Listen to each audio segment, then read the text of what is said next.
High ప్రైస్‌లో దేవుని పరిశుద్ధ నామానికి స్తోత్రం కలుగును గాక.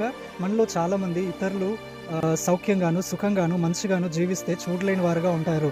ఇంకా కొంతమందైతే ఎప్పుడూ కూడా ఇతరులకు హాని చేయాలి, వారు బాగుపడకూడదు, వారు నష్టపోవాలి, వారికి ఎప్పుడు కూడా సంతోషం అనేది ఉండకూడదు, ఆనందం అనేది ఉండకూడదు అని కొంతమంది ఎప్పుడు కూడా ఇతరుల జీవితాల్లో చెడును కోరేవారిగా, చెడును చేసేవారిగా ఉంటారు. వారి మంచిని ఎంత మాత్రం కోరుకోరు. మంచి వారికి తప్ప ఇంకెవ్వరు కూడా వారి కన్నుల ఎదుట మంచిగా బ్రతకకూడదనే ఈర్ష్య కలిగిన వాళ్ళు ఉంటారు.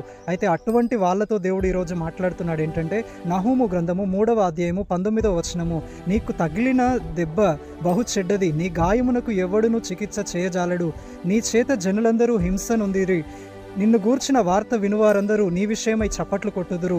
చూడండి, ఇక్కడ దేవుడు అష్షూరు రాజుతో మాట్లాడుతున్నాడు ఏంటంటే, ఈ అష్షూరు రాజు ప్రపంచంలోని చాలా దేశాల ప్రజలను, ఇంకా దేవుడు ఏర్పరచుకున్న ఇశ్రాయేలీలను కూడా, పిల్లలని కానీ, స్త్రీలని కానీ, వృద్ధులని కానీ, ఎవరిని కనికరించకుండా అందరినీ తను కత్తి చేత వధించి పొడిచి చంపి ఇంకా చాలా దేశములను విచ్ఛిన్నం చేశాడు, చాలా కుటుంబాలను విచ్ఛిన్నం చేశాడు. అయితే దేవుడు అంటున్నాడు ఏంటంటే, నువ్వు ఎంతోమంది ఉసురు పోసుకున్నావు, ఎంతోమంది జీవితాల్లో కన్నీటిని, దుఃఖాన్ని మిగిల్చినావు, చేదును మిగిల్చినావు, విచారము నీ వల్ల కలిగింది. కాబట్టి నీకు నేను ఒక దెబ్బను తగిలించబోతున్నాను, నీకు జీవితంలో నేను ఒక గాయమును చేయబోతున్నాను.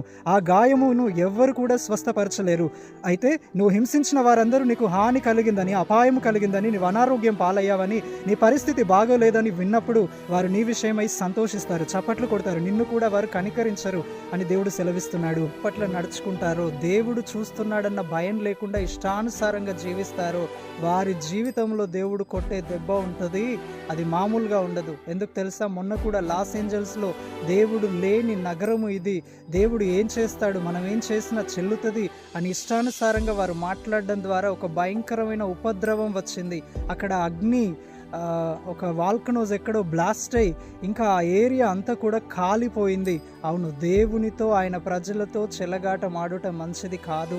కాబట్టి దేవుని యందు భయభక్తి కలిగి మనం జీవిస్తూ ఆయన వైపు మనం చూసినప్పుడు ఆయన కృప, ఆయన అనుగ్రహం మనకు ఉంటుంది.